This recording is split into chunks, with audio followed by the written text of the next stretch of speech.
Rabbil alamin wassalatu wassalamu ala ashrafil mursalin nabiyyina wa maulana Muhammadin wa ala alihi wa sahbihi ajma'in wa ashhadu an la ilaha illallah wahdahu la syarika lah wa ashhadu anna Muhammadan abduhu wa rasuluh salawatu rabbi wa salamu alaihi wa ala alihi wa ashabihi wa man sara ala nahjihi wastanna bi sunnatihi ila yaumiddin. Alhamdulillah, puji syukur kita haturkan kehadirat Allah Azza wa Jal. Di waktu subuh yang indah kali ini kita dikumpulkan oleh Allah di Masjid Al-Aman dalam kondisi aman dan nyaman. Ada yang kedinginan? Yang kena AC aman ya? Aman, alhamdulillah. Kita mau bahas tentang keajaiban waktu subuh dan keajaiban ibadah salat subuh, the miracle of subuh. Dan memang ada banyak sekali dalil yang menyebutkan tentang keutamaan beribadah di waktu subuh, terutama salat subuh. Kalau kita berbicara tentang keajaiban, ada bagian keajaiban yang tidak bisa diindra oleh manusia. Itulah keajaiban yang hanya bisa diketahui melalui jalur nubuwah. Sehingga kalau seseorang ingin melihat keajaiban tertentu, lihatlah bagaimana dalil berbicara. Maka pada kesempatan kali ini kita akan bacakan beberapa dalil yang pernah disebutkan oleh Nabi SAW tentang salat subuh. Bapak Ibu yang dimuliakan Allah Subhanahu wa taala, Nabi SAW menyebutkan sekian banyak keutamaan bagi mereka yang melaksanakan salat subuh. Di antaranya beliau memberikan kabar gembira bagi mereka yang berangkat salat subuh yang umumnya dia harus melintasi kegelapan. Beliau SAW mengatakan, "Basyiril masya'ina fid dhulam bin nuri tam, basyiril masya'ina fid dhulam ilal masajid bin nuri tam yaumal qiyamah." Berikanlah kabar gembira bagi orang-orang yang berjalan di kegelapan malam ilal masajid, menuju masjid. Dan yang dimaksud di sini adalah mereka yang berangkat salat isya atau mereka yang berangkat salat subuh. Bin nuri tam yaumal qiyamah, di mana dia akan mendapatkan cahaya yang sempurna kelak di hari kiamat. Hadis ini sahih riwayat At-Tirmidzi. Kita tidak pernah tahu tentang balasan amal tertentu kecuali melalui jalur kenabian. Karena Nabi SAW mendapatkan wahyu dari Allah untuk disampaikan kepada umat manusia tentang balasan-balasan amal tertentu yang dilakukan oleh seorang hamba. Dan di antara balasan khusus yang akan diberikan oleh Allah bagi mereka yang berjalan di kegelapan menuju masjid, baik ketika sholat isya maupun ketika sholat subuh, akan dijanjikan adanya cahaya yang terang kelak di hari kiamat.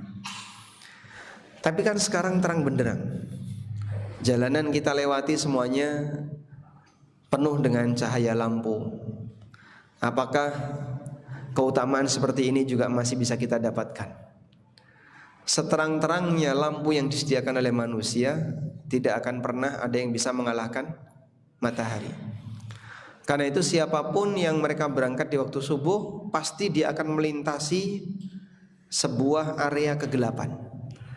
Disitulah Allah Subhanahu wa ta'ala ngasih janji, orang ini akan mendapatkan cahaya yang sempurna kelak di hari kiamat.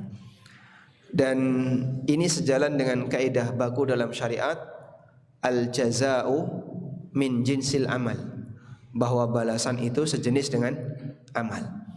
Sebagaimana dulu ketika di dunia dia berjuang untuk melawan kegelapan, dia menyalakan lampu, dia berangkat keluar rumah, kanan kirinya mungkin masih gelap, tapi karena keberanian dia untuk menuju masjid, Allah Subhanahu wa ta'ala kasih balasan berupa cahaya yang sempurna. Yang kedua, Nabi SAW menyebutkan keutamaan salat subuh dalam hadis beliau, man shallas subha fahuwa fi dhimmatillah.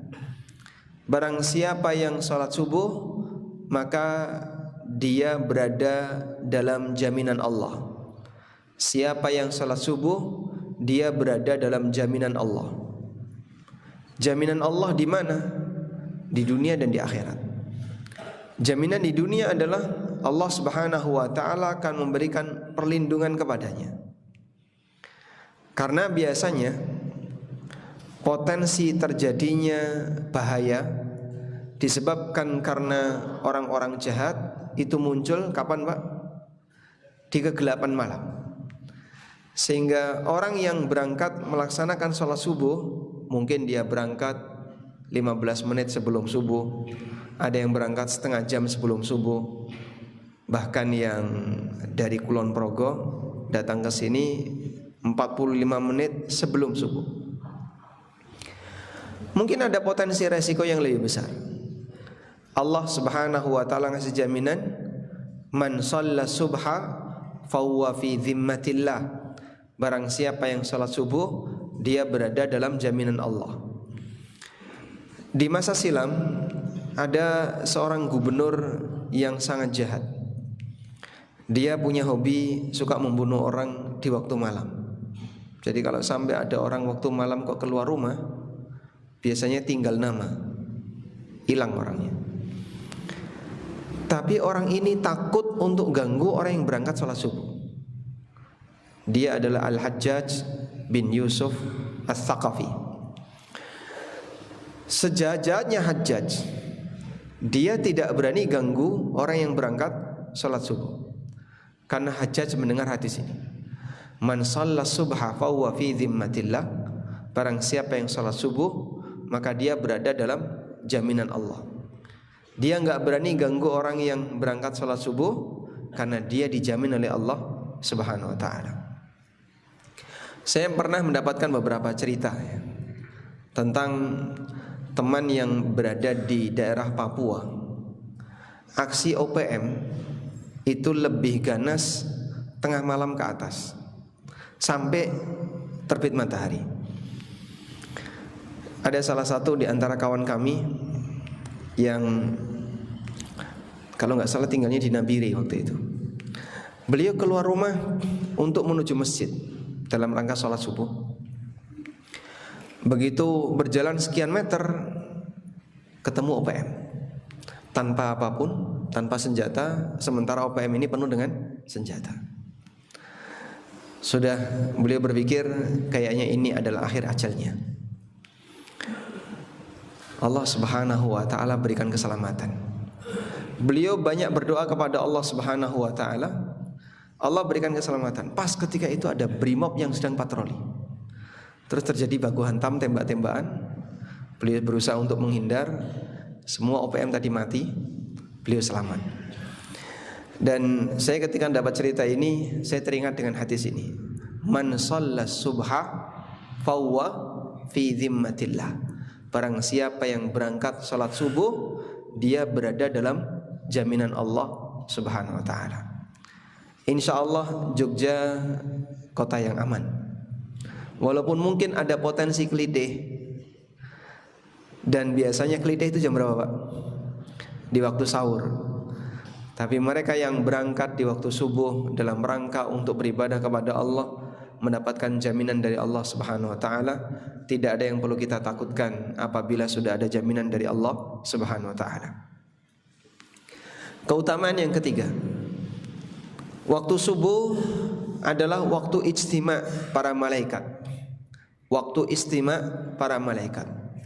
Di surat Ar-Ra'd Allah Subhanahu wa ta'ala berfirman, lahu mu'aqibatun min baini yadayhi wa min khalfihi yahfazunahu min amrillah. Allah punya malaikat yang disebut oleh Allah dengan mu'aqibat. Malaikat mu'aqibat disebut mu'aqibat karena mereka ta'aqqaba ba'duhum bi ba'din, silih berganti antara satu rombongan dengan rombongan yang lain. Malaikat mu'aqibat tugasnya adalah yahfazunahu min amrillah, menjaga jasad manusia berdasarkan perintah Allah. Ibnu Katsir mengatakan, pada diri manusia dia didampingi oleh 4 malaikat. 2 malaikat pencatat amal, 2 malaikat penjaga. Penjaga depan dan penjaga belakang.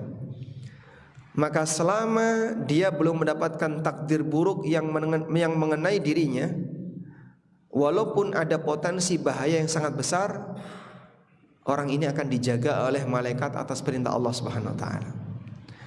Maka kalau Anda mendengar cerita dalam sebuah peristiwa kecelakaan, satu kendaraan semuanya mati, tapi anak umur setahun, bayi umur 2 tahun, dia bertahan hidup. Padahal secara fisik ketahanan hidup bayi dengan orang dewasa lebih gede mana, Pak? Yang dewasa. Tapi bayi ini hidup. Semua yang dewasa mati. Allah Subhanahu wa taala yang mengutus malaikat tadi untuk menjaga mereka yang selamat dari kecelakaan. Makanya nggak bisa diteorikan. Seperti ini nggak bisa diteorikan. Pada waktu peristiwa ada pesawat yang jatuh di India. Satu pesawat semuanya mati kecuali 1 penumpang. Kemudian dicari penumpang ini ada di kursi nomor berapa. Apakah kursi nomor itu berarti kursi yang paling selamat ketika pesawat kecelakaan? Tidak bisa diteorikan. Sehingga saat orang ini ditanya, diwawancarai, apa yang Anda lakukan kok sampai Anda bisa selamat? Dia malah bingung. Saya tahu-tahu sudah berada di rumah sakit. Sadar ternyata sudah berada di rumah sakit. Karena pada saat kecelakaan dia pingsan. Sehingga kondisi ini tidak bisa diteorikan. Manusia mungkin saja bisa melakukan upaya mitigasi untuk penyelamatan potensi bahaya, baik gempa bumi, tsunami, kecelakaan kendaraan, dan seterusnya. Tapi selama malaikat tidak menjaga dia atas perintah Allah, dia tidak akan bisa selamat. Inilah tugas dari malaikat muaqibat yang ditegaskan oleh Allah Subhanahu wa taala di surat Ar-Ra'd, lahu muaqibatun min baini yadayhi wa min khalfihi yahfazunahu min amrillah. Allah punya malaikat muaqibat yang menjaga manusia dari arah depan dan belakang. Mereka menjaga manusia atas perintah Allah Subhanahu wa taala. Selanjutnya, berkaitan dengan malaikat muaqibat, apa yang terjadi? Dalam hadis riwayat Bukhari Muslim, Nabi sallallahu alaihi wasallam pernah bersabda, "Yata'aqabuna fikum malaikatun bil-lail wa malaikatun bin-nahar." Ada malaikat malam dan malaikat siang yang silih berganti menjaga kalian. Yajtami'una fi salatis subhi wa salatil asri. Mereka berkumpul ketika salat subuh dan salat asar. Malaikat yang berjaga malam, dia turun di waktu asar. Lalu malaikat yang penjaga siang naik menuju Allah Subhanahu wa taala. Dan malaikat penjaga siang turun di waktu subuh. Malaikat malam naik menuju Allah. Kata Nabi sallallahu alaihi wasallam, "Tsumma ya'rujul ladzina batu fikum fayas'aluhum wa huwa a'lamu bihim." Kemudian yang sudah selesai berjaga, dia naik menuju Allah. Kemudian Allah bertanya kepada mereka, wa huwa a'lamu bihim, meskipun Allah paling tahu tentang kondisi hambanya. Sehingga apa manfaat Allah bertanya kepada para malaikat? Pertanyaan ini tujuannya adalah sebagai persaksian. Pertanyaan ini tujuannya sebagai persaksian. Allah Subhanahu wa taala ala kulli syai'in syahid. Dia menjadi saksi untuk segalanya. Meskipun demikian, kelak di hari kiamat hamba tetap ditanya oleh Allah. Apakah betul kau pernah melakukan perbuatan A? Kau pernah melakukan perbuatan B? Al-yawma nukallimuna aydihim wa tashhadu arjuluhum bima kanu yaksibun. Pada hari di mana Allah Subhanahu wa taala menjadikan tangan bisa bicara. Tangan manusia bisa bicara. Kakinya jadi saksi. Walaupun saksi terbesar adalah Allah Subhanahu wa taala, tapi kenapa manusia harus melakukan pengakuan pada saat dia dihisab. Disinilah arti penting dari sebuah persaksian makhluk. Sehingga keadilan Allah Subhanahu wa taala dalam pengadilannya, yang jadi saksi tidak hanya dia. Allah Subhanahu wa taala jadikan makhluk yang lain juga ikut jadi saksi. Sampai pun bumi tempat kita beraktivitas nanti akan jadi saksi. Idza zulzilatil ardu zilzalaha wa akhrajatil ardu athqalaha. Kemudian manusia bertanya, apa yang terjadi? Pada waktu itu bumi menyampaikan beritanya. Sehingga pada saat bumi menyampaikan beritanya, dialah yang menjadi saksi untuk perbuatan manusia yang dilakukan di muka bumi. Sebagaimana malaikat ditanya oleh Allah, Allah Subhanahu wa taala libatkan makhluk untuk menjadi saksi atas perbuatan yang dilakukan oleh makhluk yang lain.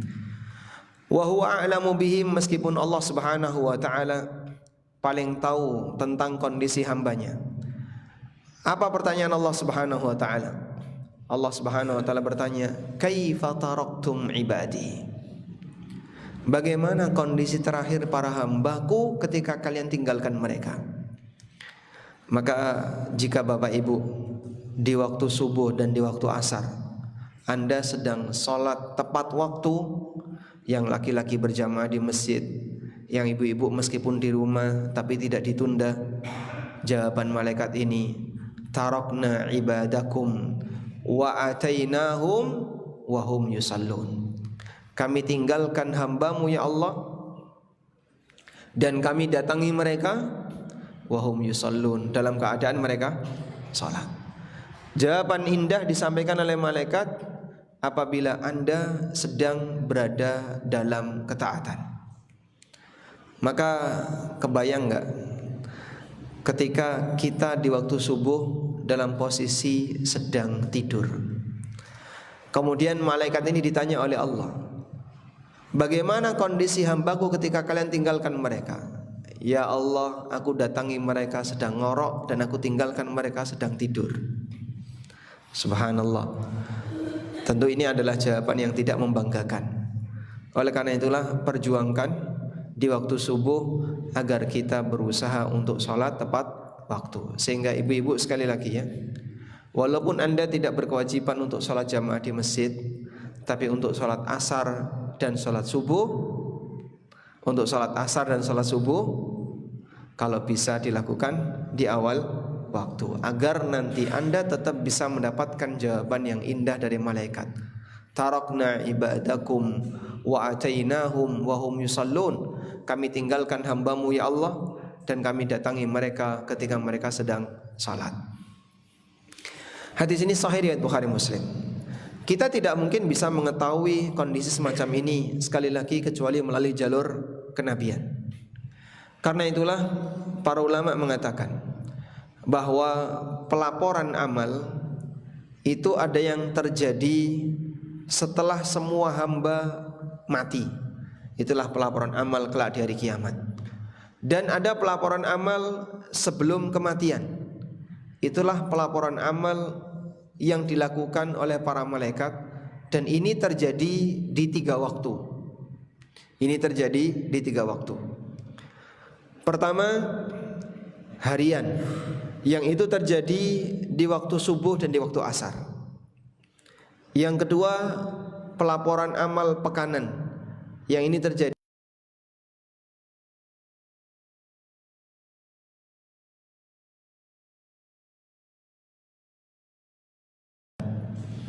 ada 3 waktu yang disebutkan dalam dalil di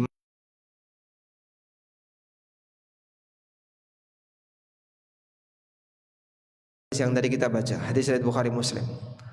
Yang kedua adalah pekanan, ini terjadi setiap Senin Kamis. Rasulullah SAW pernah ditanya kenapa beliau rajin puasa setiap Senin dan Kamis, dan beliau memberikan jawaban, wa fihi turfa'ul a'mal ila rabbil alamin. Dan di waktu Senin dan Kamis itu amal para hamba diangkat menuju Rabbul Alamin, dilaporkan menuju Rabbul Alamin. illa li musyrikin aw musyahin, kecuali bagi orang musyrik atau orang yang sedang jotaan, sedang berantem. Dan Allah Subhanahu wa taala perintahkan kalau orang itu lagi berantem, amhiluha, tunda dulu sampai hatta yastaliha, sampai orang yang berantem ini akur kembali. Bahayanya ketegangan dengan sesama muslim bisa menghalangi pelaporan dari amal yang kita lakukan. Yang ketiga adalah ketika bulan Sya'ban. Mungkin banyak sebagian masyarakat yang punya keyakinan bahwa saat bulan Sya'ban terjadi penutupan buku catatan amal. Dan ini keyakinan yang enggak benar. Keyakinan seperti ini tidak benar. Yang benar dalam hadis dari Usamah bin Zaid, Rasulullah SAW mengatakan, wa fihi turfa'ul a'mal ila rabbil alamin wa ana uhibbu ayyurfa'a amali wa ana sha'im. Di bulan Sya'ban amal para hamba itu diangkat menuju Rabbul Alamin, dan aku ingin ketika amalku diangkat menuju Allah, wa ana sha'im, aku dalam kondisi puasa. Sehingga Nabi SAW menjelaskan latar belakang kenapa beliau SAW rajin puasa di bulan Sya'ban. Karena saat bulan Sya'ban amal para hamba diangkat menuju Allah Subhanahu wa ta'ala. Baik. Oleh karena itu, memperjuangkan kondisi terbaik saat amal kita diangkat, ini bagian dari upaya agar kita mendapatkan predikat yang baik di sisi Allah. Maka setiap hari pastikan subuh dan asar Anda dalam keadaan sholat berjamaah, dan ibu-ibu dalam keadaan sholat di awal waktu. Selanjutnya, karena alasan inilah Allah Subhanahu wa ta'ala menyebut sholat subuh sebagai sholat yang disaksikan. Allah Ta'ala berfirman, aqimis salata liduluki syamsi ila ghasaqil lail wa qur'anal fajr inna qur'anal fajri kana mashhuda. Tegakkanlah salat liduluki syamsi, sejak matahari tergelincir, ila ghasaqil lail, sampai kegelapan malam, wa qur'anal fajr, dan lakukanlah Quran di waktu fajar. Baik. Sekarang coba Bapak Ibu lihat bagaimana cara Allah menjelaskan tentang ritme waktu salat. Yang ngantuk boleh disenggol dulu ya. Allah Subhanahu wa ta'ala menjelaskan tentang waktu salat itu berdasarkan rentang. Dia berfirman, aqimis shalah liduluki syams. Kerjakanlah salat ketika matahari sudah mengalami duluk.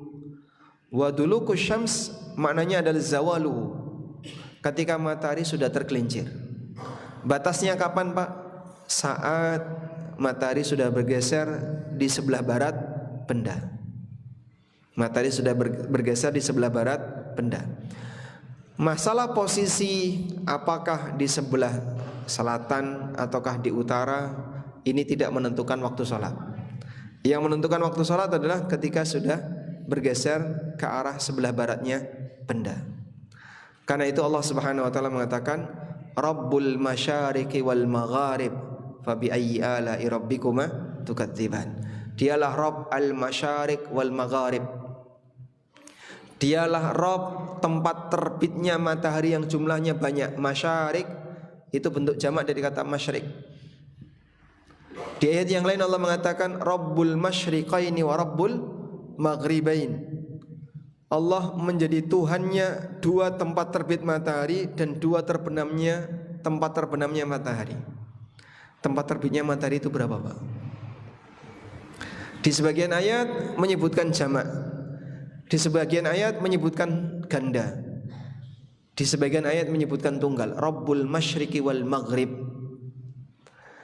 Karena matahari itu terbit dan tenggelam di banyak posisi, kadang selatan, kadang agak ke utara dikit, kadang tengah, ke utara lagi, dan kadang di sudut utara. Allah mengatur posisi matahari ke kanan dan ke kiri, utara, selatan, sehingga terjadilah perubahan musim. Sehingga dia menyebut Rabbul Masyriq wal Maghrib, karena tempat terbitnya matahari ada dua, timur dan barat. Di ayat yang lain Rabbul Masyriqaini wa Rabbul Maghribain. Dia Rob, penguasa dua terbitnya matahari dan dua terbenamnya matahari. Karena matahari terbit dan terbenam di dua posisi, selatan dan utara. Dan disebut Rabbul Masyariqi wal Magharib dengan ungkapan jamak, karena matahari dia berada di banyak titik. Sehingga posisi itu yang menentukan iklim. Selanjutnya, liduluki syamsi bima'na lizawali syamsi. Apabila matahari sudah tergelincir, yaitu dia sudah bergeser ke arah sebelah baratnya benda.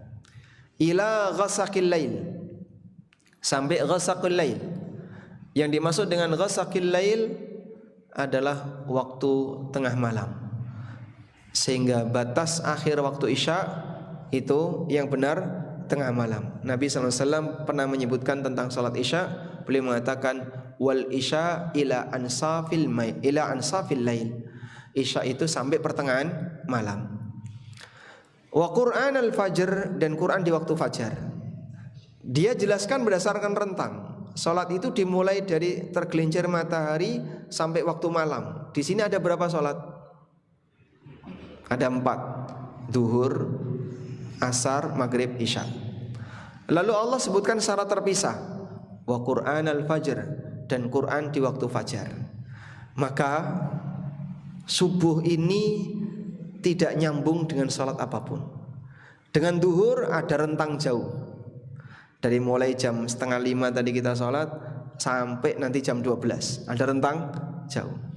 Dengan isya juga ada rentang jauh, dari mulai tengah malam jam 12 sampai 4:30.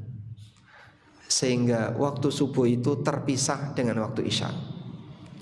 Ada sebagian di antara jamaah yang dia menyampaikan kebiasaannya, Pak, saya itu biasanya jam 8 sudah tidur sebelum sholat isya, dengan harapan nanti biar bisa bangun jam 2. Lalu saya sholat isya jam 2, terus nyambung tahajud. Kita sampaikan, Anda sholat isya di luar waktu. Metode seperti ini tidak lebih baik. Loh kenapa? Kan bisa sholat tahajud, tahajudnya oke. Tapi ketika itu menyebabkan sholat wajibmu jadi keluar waktu karena melebihi tengah malam, ini menjadi tercela. Dan Nabi SAW melarang tidur sebelum isya. Nahan Nabi SAW anin naumi qabla al-isya wal hadithi ba'daha. Nabi SAW melarang untuk tidur sebelum isya dan ngobrol pasca isya. Sehingga mereka yang sholat isya melebihi dari waktu tengah malam tanpa uzur, hukumnya terlarang. Karena isya itu terpisah dengan subuh. Jangan kita menganggap bahasanya waktu isya dan subuh itu berhimpit, seperti waktu duhur dan asar kan berhimpit ya. Begitu selesai duhur masuk asar. Isya, selesai isya tengah malam, ada rentang waktu kosong dari sholat wajib, baru kemudian setelah itu masuk waktu subuh. Maka dari sinilah Allah Subhanahu wa taala menjelaskan sholat dengan rentang, dari mulai tergelincir matahari sampai tengah malam. Wa Qur'an al-fajr, dan kerjakanlah Quran di waktu fajar. Selanjutnya, kenapa subuh disebut dengan Quran di waktu fajar? Karena dianjurkan ketika sholat subuh untuk memperpanjang bacaan Al-Quran. Sehingga kebiasaan Nabi SAW pada saat sholat subuh, beliau membaca surat Tiwal Mufassal. Tiwal Mufassal itu adalah surat Mufassal yang panjang. Mufassal itu bagian akhir dari Al-Quran. Dan Mufassal itu ada 3. Tiwal Mufassal, Wasat Mufassal, Qisar Mufassal. Surat Mufassal itu dimulai dari surat Qaf sampai surat An-Nas. Tiwal Mufassal dari Qaf sampai Al-Mursalat, akhir dari juz 29. Wasat Mufassal dari mulai An-Naba sampai Ad-Duha. Qisar Mufassal dari mulai surat Al-Insyirah sampai surat An-Nas. Dan dalam kegiatan salat subuh, Nabi SAW membaca Tiwal Mufassal. Seperti tadi imam membaca surat Al-Insan. Itu surat Al-Ma'arij. Kemudian untuk sholat isya, duhur dan asar dianjurkan membaca surat wasat mufassal. Sedangkan sholat maghrib bacaannya surat Qisar mufassal. Nah, lalu setelah Allah Subhanahu wa taala mengatakan wa Qur'anal fajr, kemudian Allah tegaskan inna Qur'anal fajri kana masyhuda. Sesungguhnya Quran di waktu fajar kana masyhuda, itu disaksikan. Disaksikan oleh siapa? Para malaikat. Allah sebut salat subuh sebagai salat yang disaksikan karena dia disaksikan oleh para malaikat. Baik. Kemudian Nabi SAW memberikan jaminan bagi mereka yang melaksanakan salat subuh dan salat asar secara berjamaah, maka orangnya akan mendapatkan surga.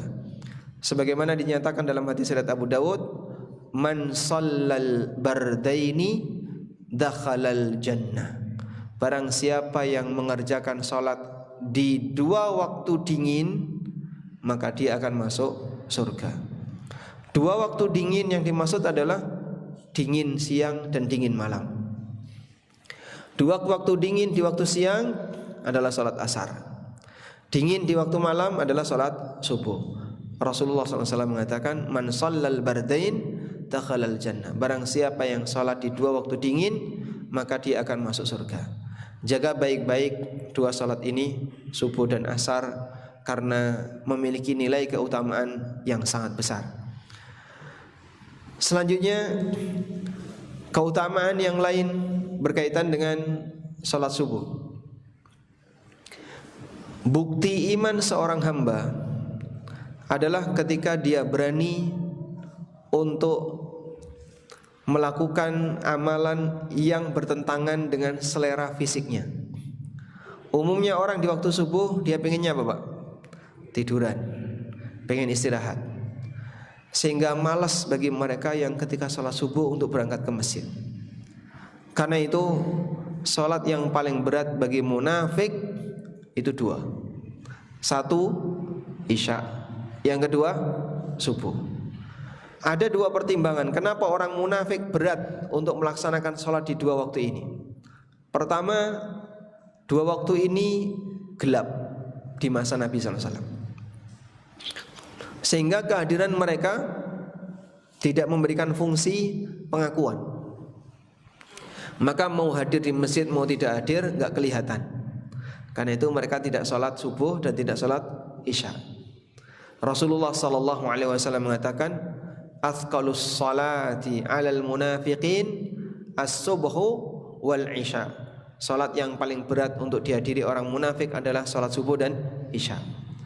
Maka salah satu di antara bukti dalam hati kita tidak ada sifat kemunafikan adalah ketika Anda rajin melaksanakan salat jamaah di dua waktu ini, subuh dan isya. Pembuktian itu atas dasar pernyataan Rasulullah SAW. Di antara ciri orang munafik, dia keberatan untuk berangkat sholat subuh dan sholat isya. Pertimbangan yang kedua, kenapa orang munafik berat untuk melaksanakan sholat subuh dan isya? Karena malas. Umumnya orang dulu kalau sudah gelap tanpa lampu, mereka sudah mulai istirahat. Apalagi di Madinah. Isya di Madinah itu bisa mulai adzan jam 8:30, bahkan kadang jam 9 kalau pas lagi musim dingin, sehingga lama sekali baru masuk isya. Nah, bagi mereka yang dia ingin cepat-cepat istirahat, ya, dia akan lebih milih untuk tidur daripada salat. Alhamdulillah kita tinggal di daerah yang iklimnya tropis dan rentang perbedaan waktu salat nggak begitu jauh. Paling rata-rata cuma setengah jam ya, paling jauh ya. Subuh yang paling awal jam berapa? 4:40. Yang paling telat 4:30. Hanya kurang lebih setengah jam. Di beberapa daerah yang 4 musim, subuh dan waktu sholat itu selisihnya bisa sampai 2 jam. Saya pernah menjumpai subuh 3:30. Ketika umroh subuh 3:30. Lumayan ya. Padahal selesai sholat isya jam 9, setengah jam 9 sampai setengah 4. Waktu malamnya pendek karena musim panas. Giliran musim dingin subuhnya setengah 6. Dari setengah 4 sampai setengah 6, selisihnya 2 jam. Kita nggak sampai seperti itu. Baik. Karena itu pembuktian seorang muslim bahwasanya dia adalah muslim yang tidak punya karakter munafik, dia mukmin yang baik, di antaranya adalah dia rajin melaksanakan sholat subuh dan sholat isya. Karena itu Nabi SAW mengatakan, "Lau ya'lamuna ma fihima la'atauhuma walau habwa." Andaikan orang itu tahu nilai keistimewaan sholat subuh dan isya, tentu mereka akan mendatanginya walaupun dengan merangkak. Walaupun ini gaib dan kita tidak melihat, tapi kita rela untuk datang meskipun harus melawan kemalasan, habis sahur pingin tidur, tapi kita paksa diri kita untuk datang ke masjid. Tayyib. Selanjutnya saya akan menyinggung sedikit tentang beberapa fikih mengenai waktu subuh. Satu-satunya salat yang azannya diiringi dengan kalimat as-salatu khairum minan naum hanyalah azan subuh. Walaupun ulama beda pendapat mengenai kalimat as-salatu khairum minan naum, itu yang lebih tepat di azan awal ataukah azan subuh. Ada 2 pendapat dalam ini. Pendapat pertama mengatakan as-salatu khairum minan naum ini dibaca ketika azan awal. Pendapat kedua mengatakan as-salatu khairum minan naum itu dibaca ketika azan subuh. Dan praktek yang kita lihat di Masjidil Haram maupun Masjid Nabawi, as-salatu khairum minan naum azan awal atau azan subuh? Yang sudah umrah nitani enggak? As-salatu khairum minan naum di 2 masjid ini dibaca di azan subuh. Sedangkan azan awalnya tanpa as-salatu khairum minan naum. Namun wallahu a'lam, yang lebih tepat as-salatu khairum minan naum itu di azan awal. Karena muadzinnya Nabi SAW di waktu subuh itu ada 2. Ada 3 orang yang menjadi muadzin Nabi SAW: Bilal bin Rabah, Ibnu Ummi Maktum, dan Abu Mahdzurah. Abu Mahdzurah muadzin Nabi SAW di Masjidil Haram, dan 2 orang yang pertama tadi muadzin Nabi SAW di Masjid Nabawi. Ibnu Ummi Maktum tugasnya azan di waktu subuh, sedangkan Bilal tugasnya azan sebelum subuh. Sehingga dibedakan muadzinnya untuk menjadi penanda. Kalau yang terdengar suara Ibnu Ummi Maktum berarti sudah masuk waktu subuh. Tapi kalau yang terdengar suara adalah adzannya Bilal, maka berarti belum subuh. Sehingga Nabi SAW pernah mengatakan, "Inna Bilalan kana yu'adzinu bil-lail faqulu washrabu." Sesungguhnya Bilal itu adzan di waktu malam, maka silakan kalian makan dan minum untuk sahur. Belum masuk waktu subuh. Dan yang berinisiatif menambahkan as-salatu khairum minan naum itu Bilal. Beliau mengusulkan kepada Nabi SAW, meminta izin kepada beliau bagaimana ketika adzan ini ditambahkan as-salatu khairum minan naum, dan diizinkan oleh Nabi SAW. Sehingga menjadi sunnah takririyah untuk menambahkan kalimat as-salatu khairum minan naum. Walaupun ini sifatnya adalah masalah posisi yang lebih tepat, sehingga kaitannya dengan mana yang lebih afdal untuk pengucapan as-salatu khairum minan naum. Walaupun dalam hal ini kita tetap menghargai pendapat yang mengatakan as-salatu khairum minan naum dibaca ketika subuh. Terutama untuk masjid yang adzan pagi hanya sekali. Al-Aman adanya berapa kali? 2 kali atau sekali? Sekali. Masjid Agung Alun-Alun Keraton ya, Masjid Agung Alun-Alun 2 kali. 2 kali. Katanya 2 kali, saya belum pernah. 1, 2. Ada adzan awal, ada adzan subuh. Di Jogja adzan awal ini masih jarang. Di Jawa Timur, Masya Allah Pak, saya kalau pulang, yang adzan awal itu gak cuma 1 masjid Pak, banyak masjid. Sehingga adzan awal itu seperti kayak subuhan Pak. Di mana-mana adzan. Selisihnya 1 jam sebelum subuh. Baik. Di Jogja sunnah seperti ini hilang. Pernah saya jadi marbot di sebuah masjid, lalu kita ajarkan tentang adzan awal, terus dipraktekkan pas Ramadan. Adzan awal, tetangga masjid ngeluruk, ini bikin kisruh aja, belum masuk waktu subuh kok sudah adzan, masih boleh sahur. Karena mereka nggak ngerti. An-nasu a'da'u ma jahilu, seseorang akan memusuhi apa yang tidak dia ketahui. Padahal ini bagian dari sunnah.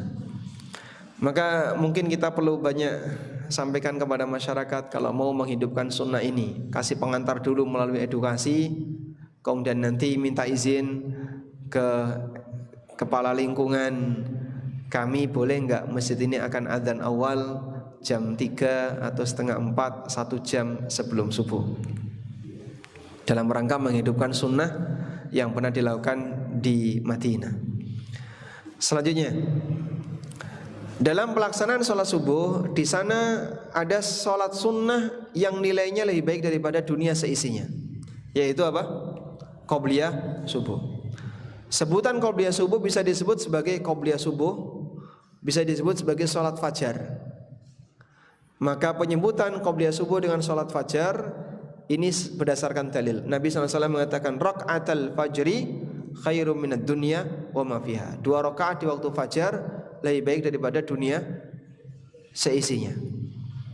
Karena itu Rasulullah SAW hampir tidak pernah meninggalkannya fil hardar au fis safar, baik ketika beliau sedang safar maupun ketika beliau sedang mukim tidak safar.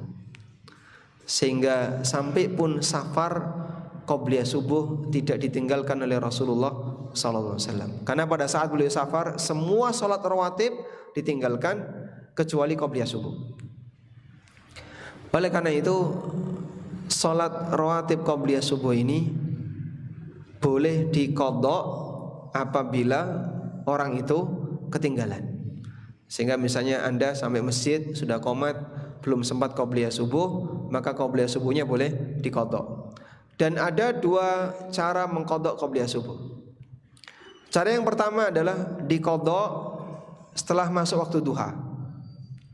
Dan ini berdasarkan sunnah qauli, ucapan Nabi SAW.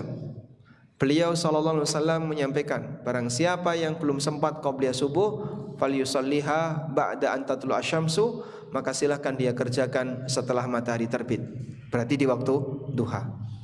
Cara yang kedua adalah diqadha setelah salam sholat subuh. Diqadha setelah salam sholat subuh, sehingga selesai sholat subuh, maka makmum yang ketinggalan, yang belum sempat qobliyah subuh, dia bisa nyari tempat yang lain untuk qadha qobliyah subuh. Dan ini berdasarkan sunnah takririyah. Ada sahabat yang melakukan itu, dilihat oleh Rasulullah SAW. Kemudian Nabi SAW tanya, lalu sahabat ini memberikan alasan, ini adalah qobliyah subuh yang tadi belum sempat aku kerjakan. Dan Nabi SAW mengizinkan orang ini. Selanjutnya, bagaimana kalau ada orang yang bangun terlambat? Sekarang syuruk jam berapa? Syuruk tadi yang bunyi jam berapa bunyi?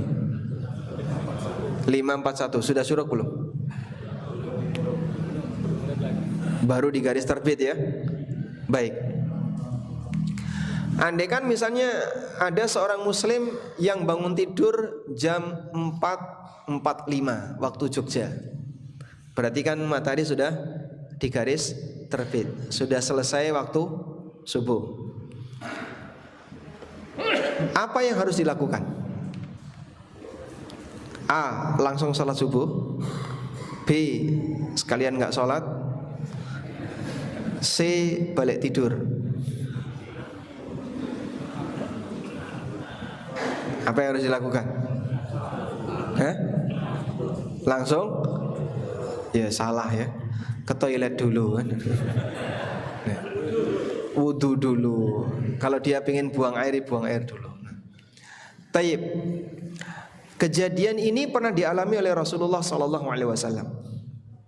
Sepulang beliau dari sebuah safar, Nabi SAW istirahat dan beliau minta kepada Bilal untuk berjaga. Tapi karena semua pasukan juga capek, Bilal ghalabathu aina, beliau juga ketiduran. Akhirnya semuanya ketiduran. Sampai matahari terbit agak tinggi. Dan yang pertama kali bangun Rasulullah SAW ketika beliau ke sinar matahari. Lalu beliau SAW membangunkan para sahabat yang lain dalam posisi belum sholat subuh, padahal matahari sudah tinggi. Kemudian beliau mengatakan, haulakumus syayatin, di sekitar kalian ada banyak setan. Akhirnya beliau minta kepada sahabat untuk geser dulu. Beliau minta kepada para sahabat geser. Kalau geser itu cuma satu orang, paling butuh waktu 10 menit. Tapi kalau geser itu rombongan, tentu butuh waktu yang lebih lama. Setelah mereka geser, terus mereka bersuci, mereka qobliyah subuh, kemudian sholat subuh.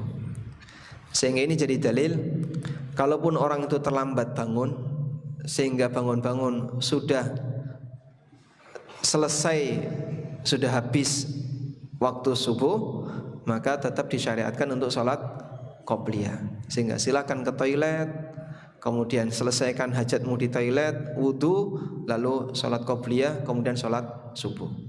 Kecuali jika kondisi dia bangun dan waktu subuh masih ada. Misalnya tadi terbit matahari jam 4 atau jam 5.45. Jam 5.45. Dia bangun jam 5.40, kurang 5 menit. Begitu bangun kaget, jam 5.40. Saya pernah bangun jam 5 di daerah Medan. Kaget saya, jam 5 udah kesiangan. Langsung ke masjid, masjidnya masih tutup, belum masuk subuh. Subuhnya 5:30. Waktu pas di Medan nih. Baik, dia bangun misalnya jam 5.40, lalu terbit matahari kurang 5 menit. Maka dalam kondisi ini dia harus menyegerakan yang wajib, karena waktunya masih ada. Selanjutnya, kapan waktu yang afdal untuk pelaksanaan sholat subuh? Dalam pelaksanaan sholat subuh itu ada 2 istilah waktu. Ada waktu gholas, ada waktu isfar. Ada waktu gholas, ada waktu isfar. Waktu gholas adalah waktu di mana suasana malam masih dominan, sehingga orang tidak bisa mengenal kanan dan kirinya karena masih gelap, andaikan tidak ada lampu. Nah, waktu subuh yang paling afdol itu waktu gholas ataukah waktu isfar. Ada sebuah hadis yang menyebutkan asfiru bis subhi fa innahu a'dhamu lil ajri. Kerjakanlah subuh di waktu isfar karena ini akan lebih besar pahalanya. Namun dalam hadis yang lain diceritakan oleh Aisyah, kana nisa'u fi zamanin Nabi sallallahu alaihi wasallam yashhadna subha wala ya'rifu ahadahun minal ghalas. Dulu para wanita di zaman Nabi sallallahu alaihi wasallam ikut hadir jamaah salat subuh dan mereka tidak saling mengenal pasca salat minal ghalas karena suasana ghalas. Ghalas tadi apa, Pak? Suasana gelap yang masih dominan sehingga tidak jelas, jarak pandangnya terbatas. Selesai sholat, salam kanan kiri, orang nggak ngenali sampingnya itu siapa. Minal ghalas, karena suasana gelap. Dan itu selesai sholat. Nah, kesimpulannya wallahu alam, yang lebih tepat dalam hal ini adalah bahwa subuh itu dianjurkan untuk dilakukan di awal waktu. Dianjurkan untuk dilakukan di awal waktu, cukup untuk sholat qobliyah, lalu melaksanakan sholat subuh.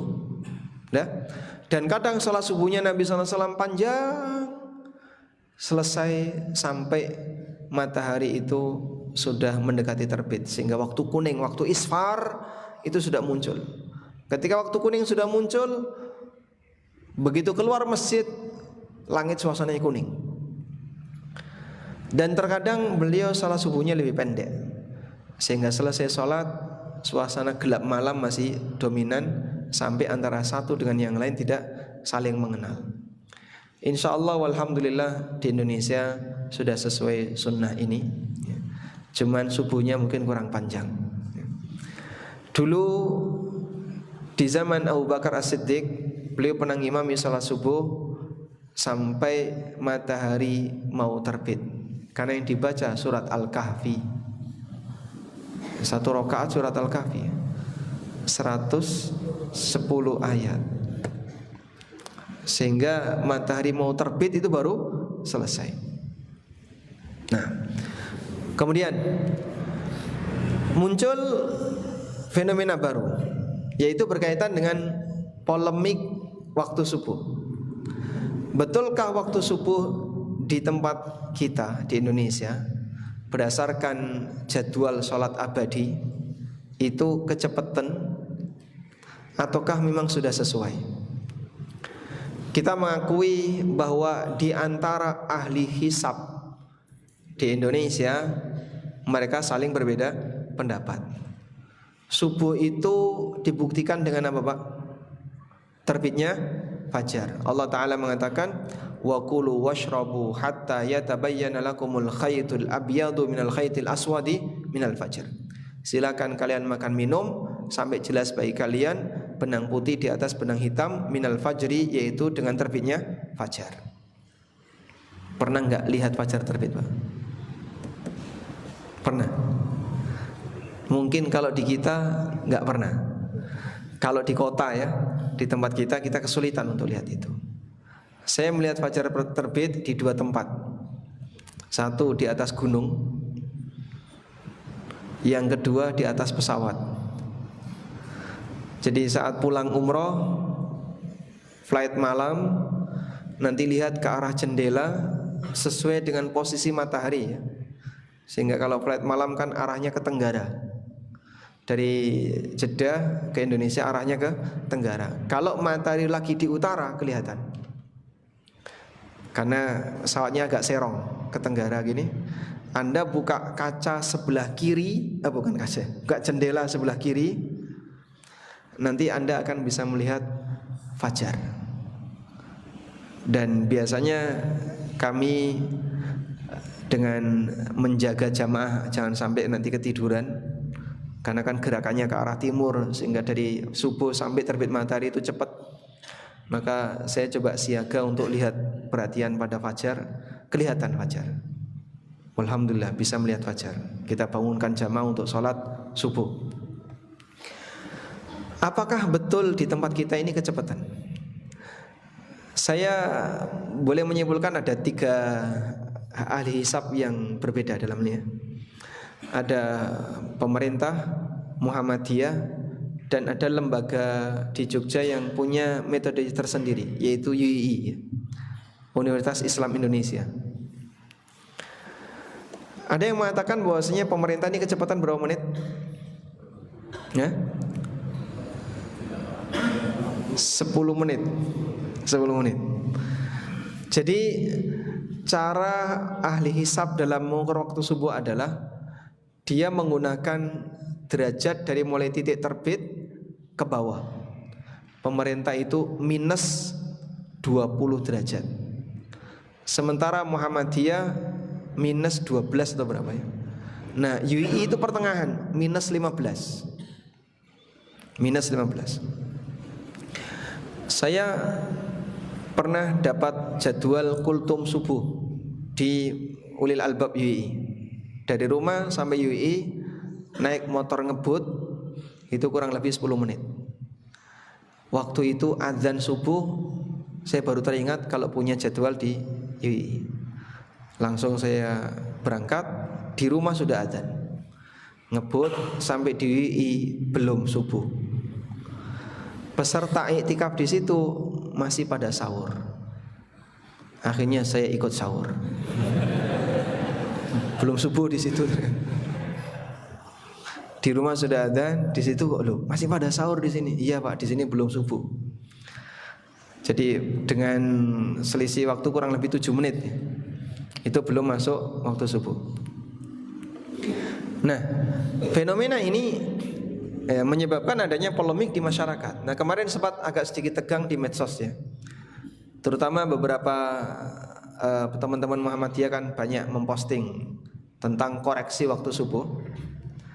Dan pemerintah juga memberikan bantahan bahwasanya waktu subuh mereka sudah sesuai.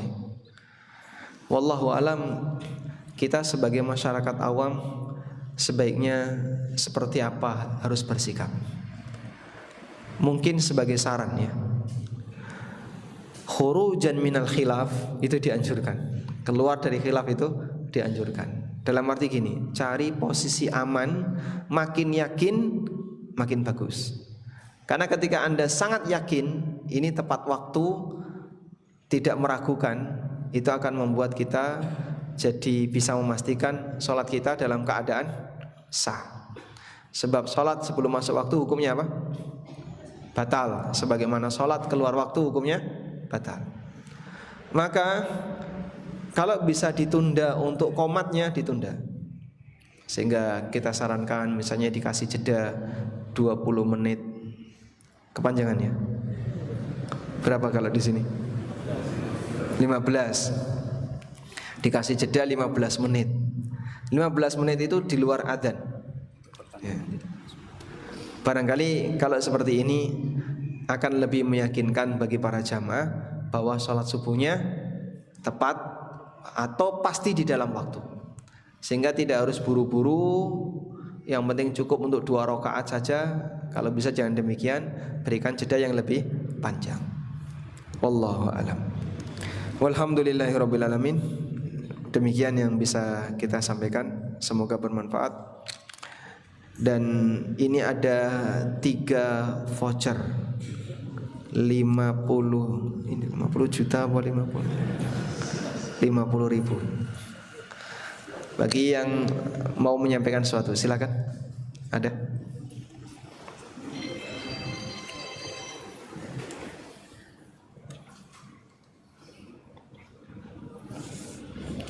Di antara amalan di 10 hari terakhir Ramadan adalah melakukan i'tikaf.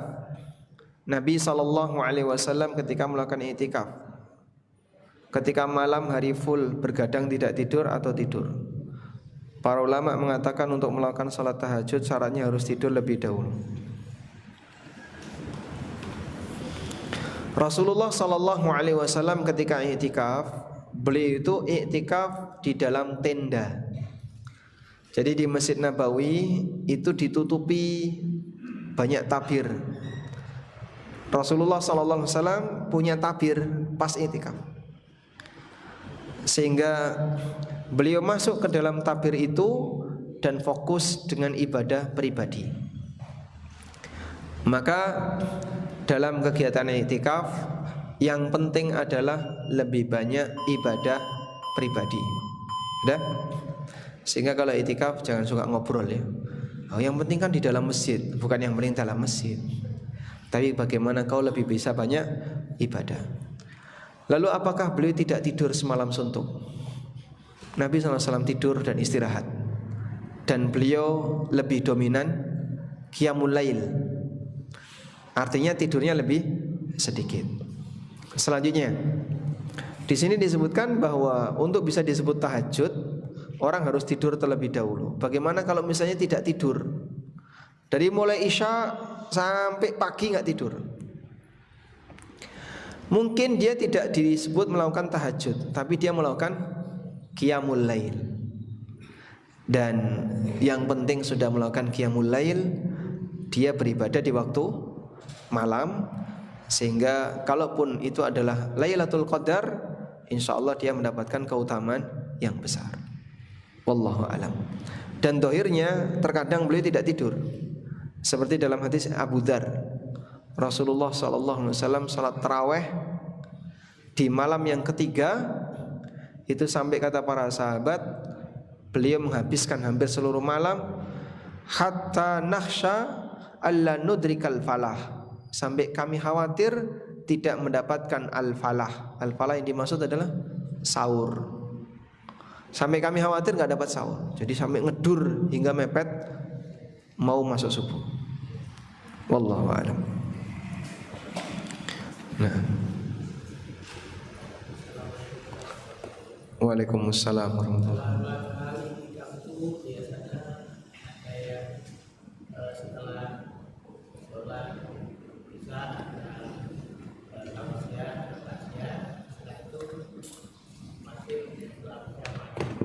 Setelah kajian masjid lampunya mati. Artinya untuk istirahat. Iya. Jadi ya beribadah yang lain. Terus ada yang baca Quran agak keras, di situ juga tidak boleh karena merupakan yang tidur. Nah, sebaiknya itu seperti apa Ustaz untuk kegiatan iktikaf di dalam suatu masjid itu, untuk semuanya seimbang antara doa, zikir, bersolat dan baca. Terima kasih. Assalamualaikum. Kana Nabi sallallahu alaihi wasallam idza dakhala al-ashr al-awakhir min Ramadan ahya lailahu wa aiqadha ahla. Nabi sallallahu alaihi wasallam kalau sudah masuk 10 terakhir Ramadan, beliau menghidupkan malam itu. Nah, kalimat menghidupkan malam itu artinya beliau sallallahu alaihi wasallam tidak tidur. Maka di 10 terakhir Ramadan ritme aktivitas kita dibalik. Tidurnya siang, malamnya ibadah. Idealnya seperti itu. Karena yang i'tikaf kan bukan pindah tidur Pak ya. Tapi i'tikaf ini tujuannya apa? Dalam rangka untuk beribadah. Sehingga kenapa kok i'tikaf? Agar lebih siaga dalam beribadah. I'tikaf sendiri itu ibadah. Isi dari i'tikaf menentukan kualitasnya. Sehingga Bapak i'tikaf di masjid, tidur saja bernilai ibadah. Misalnya Anda datang maghrib dengan niat i'tikaf, nanti akan pulang setelah terbit matahari. Sehingga berangkat ke masjid, kasur, guling, bantal, selimut, lengkap, tremos juga tuh. Langsung mapan. Jadi habis taraweh mapan turu sampai jam 4. Jam 4 sahur. Terus sholat subuh. I'tikaf gak ini? I'tikaf, walaupun isinya tidur. Jadi i'tikafnya tetap i'tikaf, walaupun dia tidur. Tapi kualitas i'tikafnya rendah, karena isinya hanya tiduran. Oleh karena itu ada i'tikaf sendiri, ada kegiatan i'tikaf. Ini dua hal yang berbeda. Kalau i'tikafnya ketika dia berdiam di dalam masjid, mau tidur, mau ngobrol, mau baca Quran, itu i'tikaf. Tapi kalau kegiatan i'tikafnya, apa yang mengisi kegiatan i'tikaf kita? Ada yang i'tikaf berkualitas, ada yang i'tikaf tidak berkualitas. Maka kalau i'tikafnya tidak berkualitas, ya pahalanya jadi lebih rendah. Sehingga mungkin kita sarankan kepada takmir, kalau mau menggalang i'tikaf seperti itu, berikan kesempatan ibadah di waktu malam bagi mereka yang mau ibadah, sehingga jangan dimatikan semua. Jadi mungkin dikasih satu sudut, bagi yang mau baca Quran silakan di sana, tapi jangan keras-keras, karena mungkin peserta yang lain mau istirahat. Wallahu a'lam.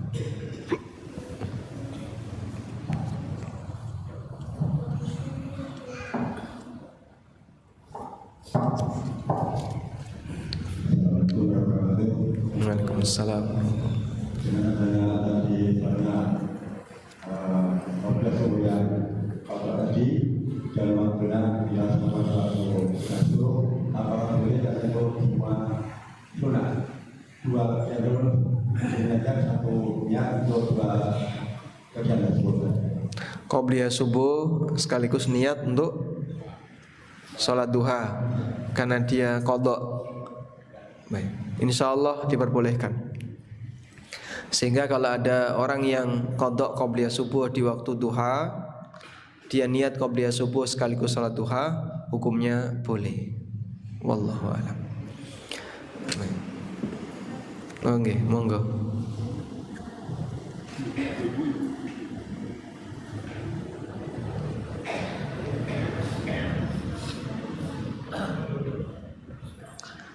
Nyuwun sewu diwangsuli mulai nggih. Maaf, waktu sholat asar kita terlambat dan belum mengerjakan sholat sunatnya. Apakah selesai sholat asar itu juga masih diperbolehkan untuk mengerjakan sholat sunatnya? Sholat sunnah asar, sholat qobliyah asar. Qobliyah asar hukumnya bukan muakkad. Sholat sunnah rawatib kan ada dua ya, ada yang muakkad, ada yang tidak muakkad. Kalau yang muakkad dianjurkan untuk diqadha. Kalau yang tidak muakkad tidak perlu diqadha. Maka untuk qobliyah asar berapa rakaat? 4 rakaat. 2. Kalau enggak sempat ya sudah tidak usah diqadha karena tidak termasuk sholat sunnah yang muakkad, yang ditekankan. Alhamdulillah. Waalaikumsalam. Waalaikumsalam warahmatullahi wabarakatuh. Ustaz izin bertanya, ada 2 pertanyaan. Pertama, ketika kita sholat tarawih di rumah, mana yang lebih afdol kita sholat witirnya setelah kita melakukan sholat tarawih misalkan 4 rakaat, langsung kita tutup dengan sholat witir 3, ataukah misalkan kita tidur dulu kemudian kita baru malam kemudian baru kita tutup dengan 3 rakaat. Itu yang pertama. Terus yang kedua, misalkan kalau di rumah saya kan terdengar ada dari iqamah. Ada setelah antara ada dan iqamah itu kan ada doa yang dijaga. Apakah itu juga berlaku ketika kita di rumah? Assalamualaikum warahmatullahi wabarakatuh. Waalaikumsalam warahmatullahi wabarakatuh. Bagi mereka yang sholat taraweh di rumah, witirnya itu sebaiknya langsung selesai taraweh ataukah boleh ditunda. Jika masih ada keinginan untuk sholat sunnah di waktu malam dan Anda punya keyakinan kuat insya Allah bisa bangun, maka sebaiknya witirnya ditunda.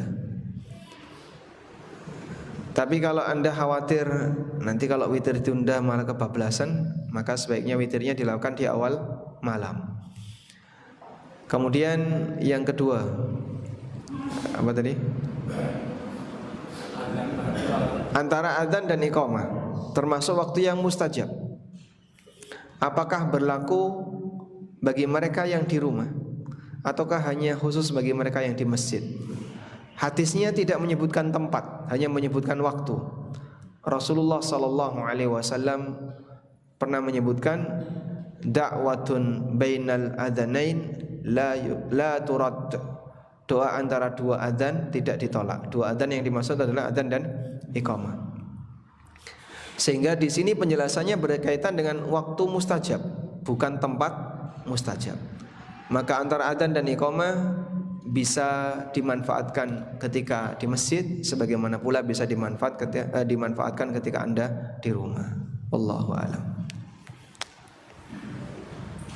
Assalamualaikum Ustaz. Waalaikumsalam. Terkait tadi yang ada hadis untuk berjalan bersama subuh dan isya, itu apakah keutamaannya sama dengan kalau kita berjalan jalan kaki, itu keutamaannya sama? Baik, ada berangkat sholat, ada jalan ketika berangkat. Ini berbeda ya. Kalau berangkat bisa pakai kendaraan, bisa jalan. Kalau berjalan ketika berangkat, ini tidak bisa digantikan dengan putaran roda kendaraan ya. Maka ada jalan sendiri dan ini amal sendiri ketika seseorang berangkat sholat. Makanya kalau Bapak misalnya berangkat sholat, jauh ya Pak masjidnya, kalau jalan kaki kayaknya nggak bisa, ya silahkan pakai kendaraan, tapi parkirnya 2 kilo dari masjid. Pripun?